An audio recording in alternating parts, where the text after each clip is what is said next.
The lights of the diplomatic station dimmed to their night cycle, and most of its residents settled into silence.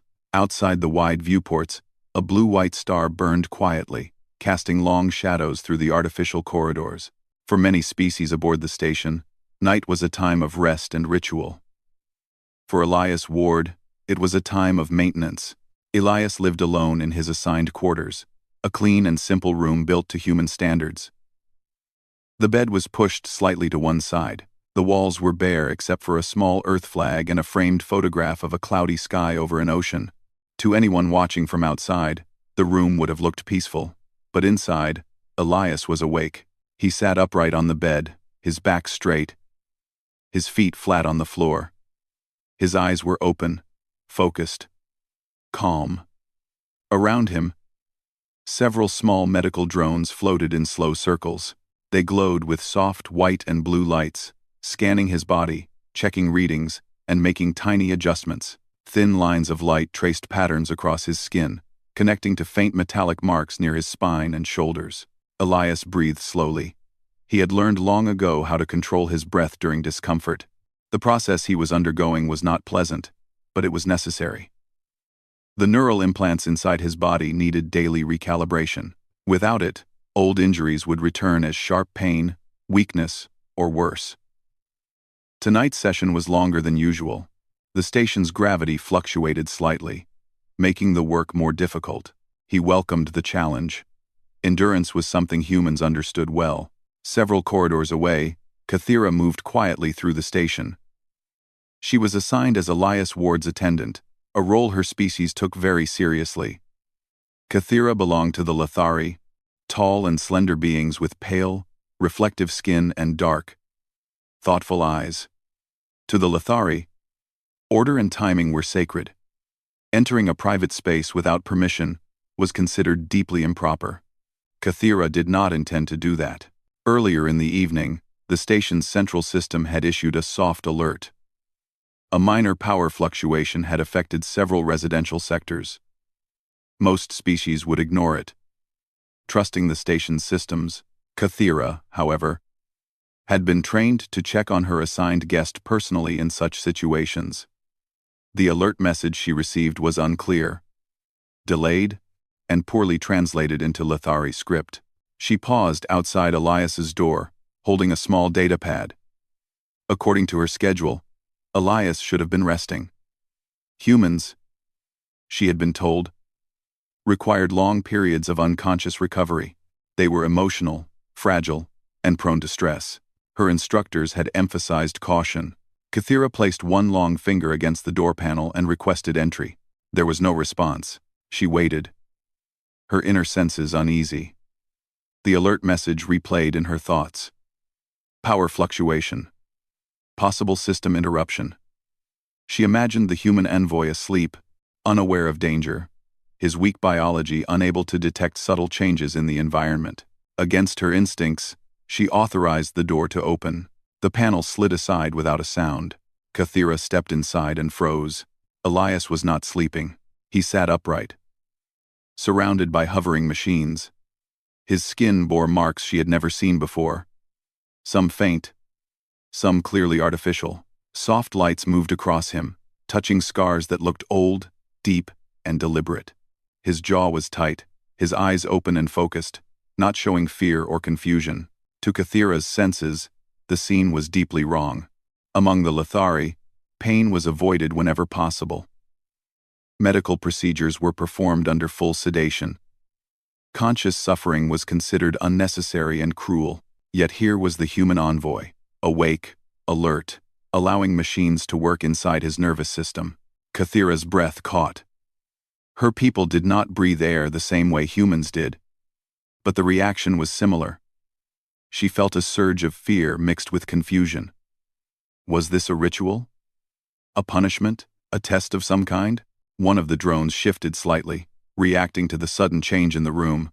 A soft chime sounded. Elias noticed the movement immediately. His head turned toward the door. His eyes met Kathira's. For a brief moment, neither of them moved. Elias spoke first, his voice calm but tired. "Kathira, is something wrong?" She could not answer right away. Her mind struggled to make sense of what she was seeing. The human showed no shame, no urgency to hide the process. There was no sign that he believed this moment was dangerous or improper. I apologize, Kathira said finally, her voice low and careful. There was an alert. I believed you might require assistance. Elias glanced at the floating drones, then back at her. Understanding crossed his face.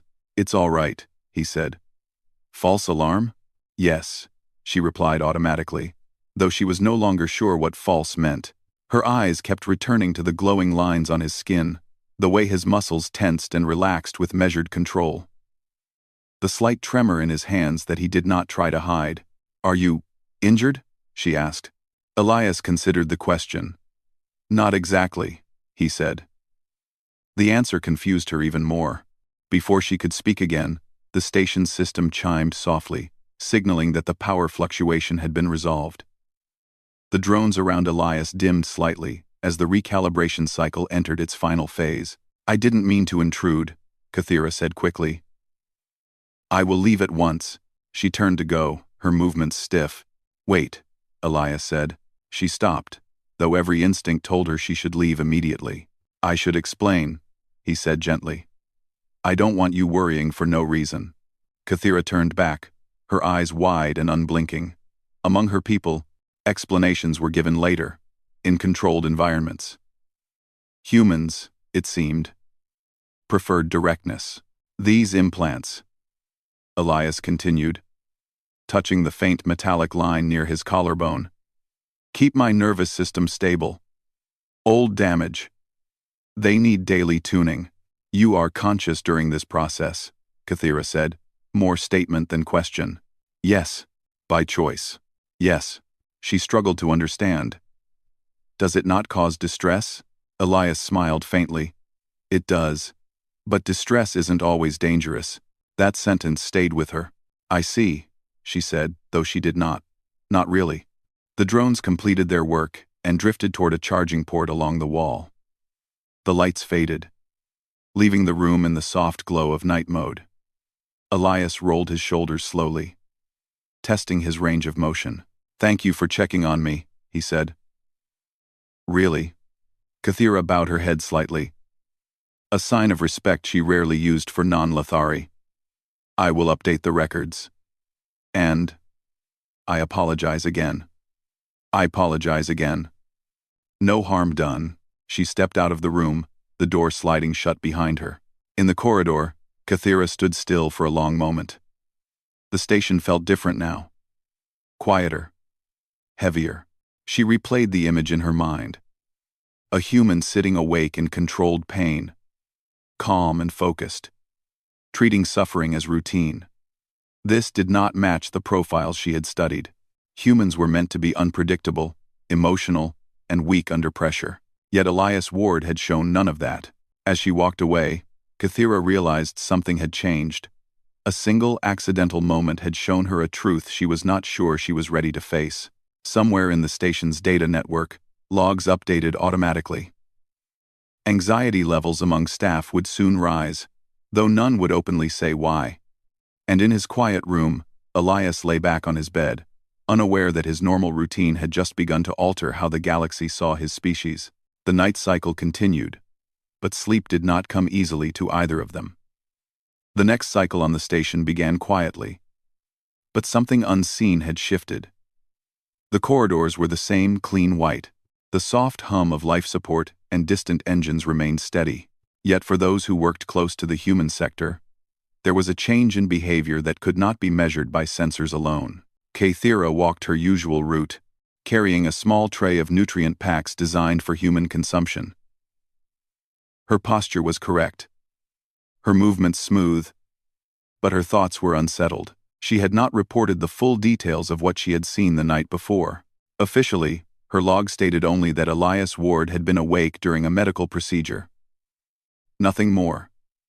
Even that small detail had caused raised attention among the station's administrative staff. She reached Elias's door and paused. This time, she waited for the access light to confirm permission. Come in, Elias said from inside. The door slid open. Elias was standing near the viewport, looking out at the star. He wore a simple uniform, sleeves rolled up, his expression calm. There were no drones, no lights, no signs of strain. If Kathira had not seen him the night before, she might have believed the human was exactly as the records described, ordinary, even soft. "I brought your morning meal," she said. "Thanks," Elias replied, taking the tray. "You didn't have to bring it yourself." "And it is my duty," she answered automatically. They stood in silence for a moment. Kathira noticed that Elias moved carefully, not stiffly, but with awareness, as if he always knew exactly where his body was in space. That awareness unsettled her. "You may ask," Elias said suddenly. She blinked. "Ask what?" "The question you've been holding since last night," he said, turning to face her. "Your people show curiosity through stillness. You've been very still." Kathira felt exposed. "I did not mean to stare." "You weren't staring," he said. "You were thinking." She hesitated, then spoke. "Is what you do at night common among humans?" Elias considered his answer. "Among some of us. Yes." "Why?" she asked simply. "Because we can," he replied. Seeing her confusion, he added, "And because sometimes we have to." That answer did not satisfy her, but she sensed pushing further would cross a boundary. She bowed slightly and turned to leave. As she stepped back into the corridor, 2 station guards passed by. They were not Lithari, but members of a scaled species known for their discipline. They nodded to Kathira, then glanced briefly at Elias through the open door. Their eyes lingered longer than necessary. Elias noticed it too. Later that day, the change became more obvious. In the diplomatic council chamber, Elias took his seat among envoys from 12 different species. The discussion was routine, focused on trade routes and resource sharing. Elias spoke only when required, his tone polite and measured. Yet whenever he moved, others reacted. A chair scraped softly when he leaned forward. A pair of eyes widened when he adjusted his posture. One envoy flinched slightly when Elias coughed. It was subtle, but Elias felt it. Humans were good at reading rooms. Survival had taught them that, long before they left Earth. After the session ended, Elias walked through the main corridor toward his quarters. Conversations stopped as he passed. Not fully, just enough for him to notice. He frowned slightly. Something was wrong. In a nearby observation alcove, Kathira watched the reactions with growing discomfort. She had spoken to no one directly, yet fear had spread anyway. Whispers traveled faster than words on a station like this. A glance, a pause, a tone change, these were enough. By the next rest cycle, unofficial terms had begun to circulate among the staff. Quiet phrases, never spoken in Elias's presence. The awake one, the unshielded mind, the pain walker. None of them were meant kindly. The station's artificial intelligence detected the shift before any living being admitted it. Stress indicators rose, avoidance patterns increased. Several crew members requested reassignment away from human-occupied sectors. The AI flagged the issue and routed a notice to the station commander. Meanwhile, Elias continued his routine. That night, he prepared for his recalibration again. He locked the door this time. Not out of secrecy, but courtesy. He did not want to frighten anyone else. The drones activated, their lights soft and precise. Pain followed, as expected. Elias focused on his breathing, his thoughts drifting briefly to Earth. To cities rebuilt after war. To people who endured far worse without machines to help them. Compared to that, this was nothing. Unbeknownst to him, Kathira stood outside the medical bay later that night, listening to raised voices inside. "You let him walk freely?" one technician hissed. "He is an envoy," another replied. "There is no record of aggression." Quote, "No record does not mean no capability," the first said. "Did you see the data from his implants? That system is designed for battlefield trauma." Kathira's chest tightened. She had not known that detail. "What kind of species installs such things and remains awake?" a third voice asked. There was no answer. Kathira stepped away, her mind racing. She realized now that her silence had not protected Elias. It had allowed fear to grow without context. The next day, the station received an alert. A minor one at first. A cluster of micrometeoroids had altered course unexpectedly. The station's shields would handle most of it, but one section, an older external corridor, was at risk. Emergency teams were dispatched. Protocols were followed. Then something went wrong. A fragment slipped through the shield grid at an unusual angle. It struck the outer hull near the secondary maintenance ring. The impact was small but precise, cutting into a pressure seam. Alarms sounded. Lights shifted to warning colors. In the control center, operators hesitated. The damaged corridor was narrow and exposed. Repair drones could be sent, but recalibration would take time. Pressure loss was increasing. "Evacuate the sector," a supervisor ordered. "But the seal is failing," another said. "If it ruptures fully, it will affect 3 connected habitats. We need someone out there," the supervisor said. Now, no one moved. The corridor was classified as high risk. Most species aboard were not suited for rapid exposure, even with protective gear. The calculations scrolled across the display, red numbers growing. In another part of the station, Elias felt the vibration through the floor. His implant registered the pressure change before the alarms reached full volume. He was already moving when the announcement came. "Unidentified breach in maintenance ring. All personnel remain in place." Elias did not remain in place. He reached the equipment locker near his quarters and pulled out a compact emergency suit. It was not military grade, but it would be enough. He sealed it quickly. His movements efficient. As he ran through the corridor, crew members stared openly now. Fear mixed with something else, confusion, disbelief. "What is he doing?" someone whispered. Elias reached the access point to the damaged section. The pressure differential tugged at the door. Warning lights flashed. "Human envoy," the station AI said through the speaker. "This area is restricted." "I know," Elias replied. "Override and log it." There was a pause. Then the lock disengaged. Elias stepped into the corridor. The pressure hit instantly, pulling at his suit, straining the seals. He anchored himself and moved forward. Each step deliberate. The breach was visible ahead. A thin tear venting atmosphere into space. He reached it, braced himself, and began manual sealing. In the control center, the monitors showed the impossible. A human, exposed to conditions that should have forced retreat, working steadily as alarms screamed. Kathira watched from a display panel, her hands trembling. She remembered his words. Distress is not always dangerous. As the pressure stabilized and the alarms softened, one truth became unavoidable. The human was not afraid, and for the first time, neither was she, only awed. The corridor was sealed, but the station did not relax. Emergency lights stayed on. Systems continued to run checks again and again, as if unsure the danger was truly over. In the control center, voices were low and tense. No one celebrated. They only stared at the screen where the human envoy had been moments before. Elias returned through the airlock slowly. The emergency suit showed scratches and stress marks, but it had held. As pressure equalized, he removed his helmet and took a deep breath. His hands trembled slightly now that the task was done. That was normal. Adrenaline always faded this way. A medical team rushed forward, stopping a few steps away.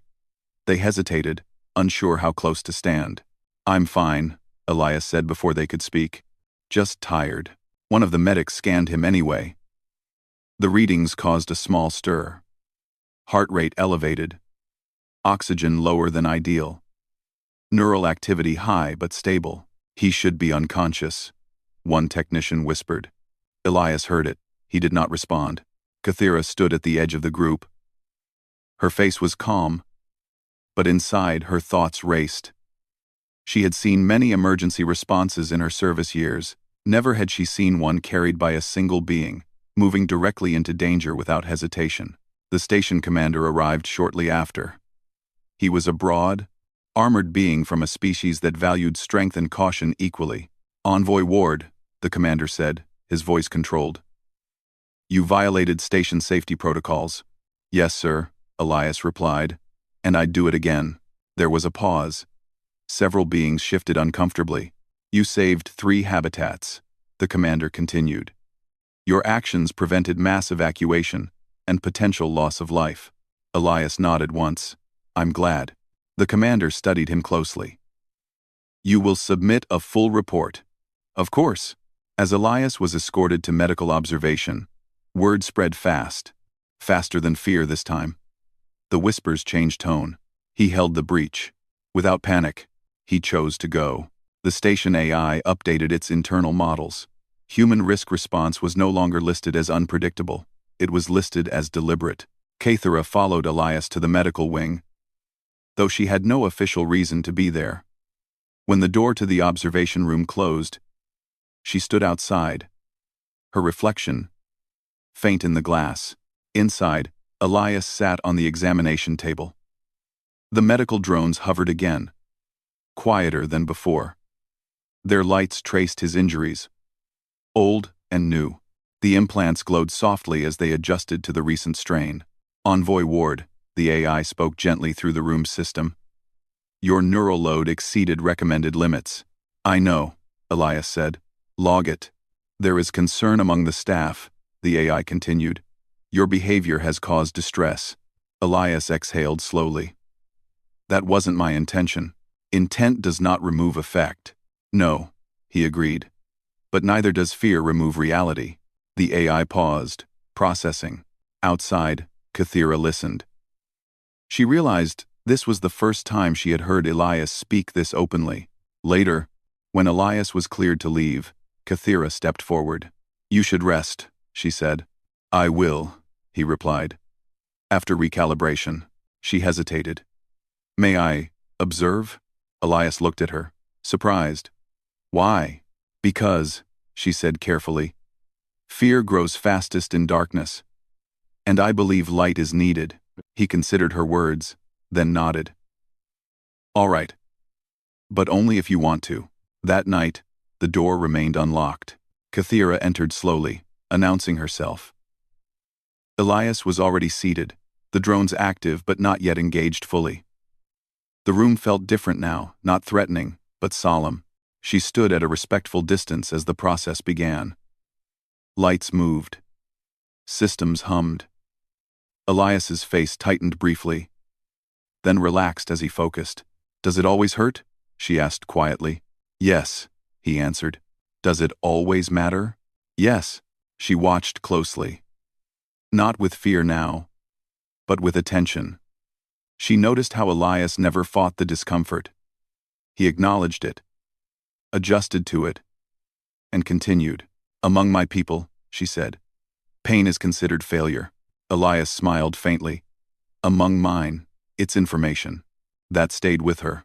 The next cycle, the council reconvened. This time, the room felt different.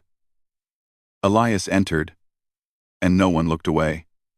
Some studied him openly now. Others nodded slightly. An envoy from a crystalline species spoke first. Human representative, they said. Your actions have prompted discussion. Elias inclined his head. I assumed they might. Your species profile does not match observed behavior, another envoy added. You were classified as emotionally volatile and physically limited.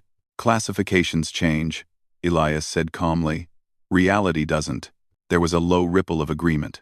What motivates such risk? The commander asked from his position.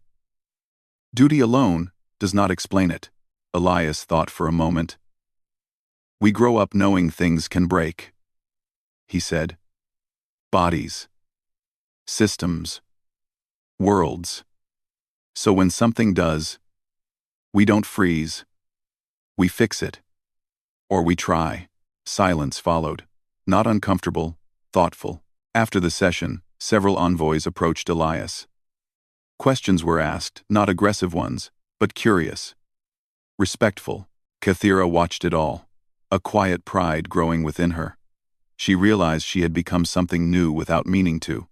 Not just an attendant, but a witness. Still, not everyone accepted the change. In the engineering sector, A small group of technicians argued heatedly. "He's dangerous," one insisted. "Not intentionally, but by example. Others will try to imitate him. And fail," another replied. "We are not built that way. That's the point." Their concerns reached the station commander, who requested a private meeting with Elias. "You are altering station dynamics," the commander said plainly. "Some see that as destabilizing." Elias nodded. "I don't want to cause trouble." "You already have," the commander said, then softened his tone. "But you have also saved lives. The council will not ignore that." "What happens now?" Elias asked. The commander leaned back. "Now we decide how humanity fits into the larger picture." That picture shifted again sooner than expected. A long-range sensor detected an unidentified vessel entering the system. Its drive signature was unstable. Its trajectory erratic. The station went on alert. "This ship does not match known trade or military patterns," the AI announced. "Intent unknown." Defense teams prepared, but caution ruled. Communication attempts went unanswered. The vessel drifted closer, its hull scarred and failing. "Life signs detected," the AI added. "Multiple species. Severe distress." A rescue operation was proposed and immediately stalled. The vessel's structure was unstable. Docking could cause collapse. Time was short. In the control center, eyes turned toward Elias without anyone saying his name. He noticed. "I can help," he said. The commander hesitated only a second. "You will not act alone." "I never do," Elias replied. Kathira stepped forward. "I will assist with coordination." The commander looked at her. "You understand the risk." "Yes," she said. "And I understand the human." Preparations began. Emergency teams suited up. Drones launched. Elias checked his gear, calm as ever. As they moved into position, Kathira watched him closely. She realized something important. Humans were not fearless. They simply refused to let fear decide. As the damaged vessel loomed ahead, dark and silent, the station held its breath. And somewhere deep in the network, the AI updated a final line in its assessment. Humanity, capable of functioning under conditions that paralyze others. Not because they lack fear, but because they move forward anyway. The damaged vessel drifted slowly, its broken hull reflecting faint starlight. Small pieces of debris floated around it like silent warnings. The station's rescue teams waited at a safe distance. Sensors locked, calculations updating every second. Time was running out. Life signs on the vessel were weak and fading. Elias stood at the airlock, sealed into his suit. His breathing was steady. The mission plan played across his visor, but he already knew it by heart. Docking was impossible. A controlled entry through the fractured hull was the only option. Kathira's voice came through the channel, calm but focused. "Structural integrity is below safe limits. You will have less than 8 minutes before collapse risk increases." "That's enough," Elias replied. The commander's voice followed. "You are authorized to proceed. This is a rescue, not a recovery." Elias nodded, even though they could not see him. The airlock opened, and he pushed off gently, moving through space toward the wounded ship. The silence outside was complete. Only the sound of his own breath and the quiet alerts in his helmet kept him grounded. He reached the torn section of hull and anchored himself carefully. The metal was thin, warped by impact and stress. One wrong move could tear it apart. Inside the vessel, darkness waited. Elias cut through the damaged plating with a controlled burst of energy, just enough to widen the opening. He slipped inside and sealed the breach behind him as best he could. The interior was cold and silent. Emergency lights flickered weakly. Life signs led him deeper. He moved through narrow corridors, stepping over loose cables and broken panels. The ship was not built for humans. Everything felt slightly wrong in scale and design. Still, he adjusted, just as he always did. He found them in a collapsed chamber near the core. 3 beings, all from different species, trapped beneath fallen supports. Their breathing was shallow. One was unconscious, another tried to move and failed.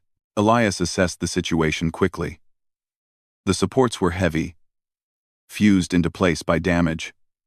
Removing them directly would cause further collapse. "Kathira," he said, keeping his voice steady. "I have visual. 3 survivors. I need guidance." Her reply came instantly. "Rerouting structural data." "I see the problem." As data streamed into his visor, Elias began working. He braced supports, redistributed weight, and cut away smaller sections piece by piece. Each movement sent fresh strain through his body. His implants flared, adjusting, warning, compensating.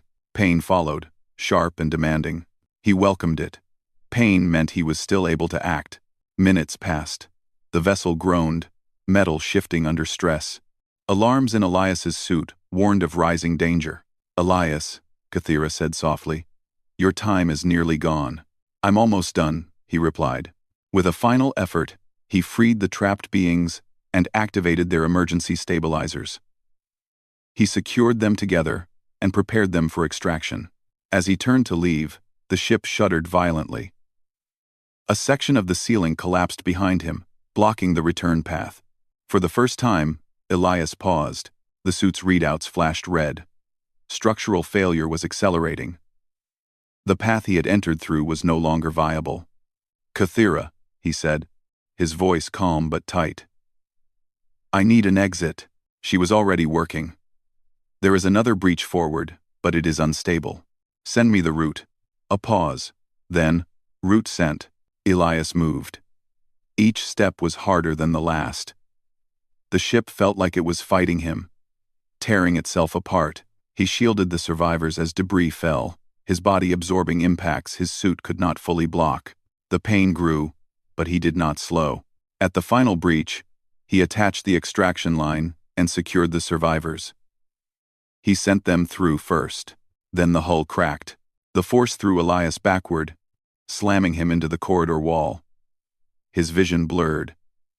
Alarms screamed inside his helmet. For a moment, the galaxy narrowed to breath and will. Then his training took over. He anchored himself, pushed forward, and launched. The extraction line pulled him free just as the vessel collapsed in on itself, folding into a cloud of debris. Silence followed. Back aboard the station, the rescue bay erupted into motion as the survivors were brought in. Medical teams rushed forward. The commander watched the monitors, eyes fixed. "Where is the human?" someone asked. A heartbeat later, Elias's suit hit the deck hard. He rolled once, then lay still. Kathira ran to him before anyone could stop her. "Elias," she said, placing a hand against his shoulder. His helmet disengaged with a hiss. His face was pale, his breathing shallow, but he was alive. "I told you," he said weakly, a hint of a smile appearing. "I don't like leaving things unfinished."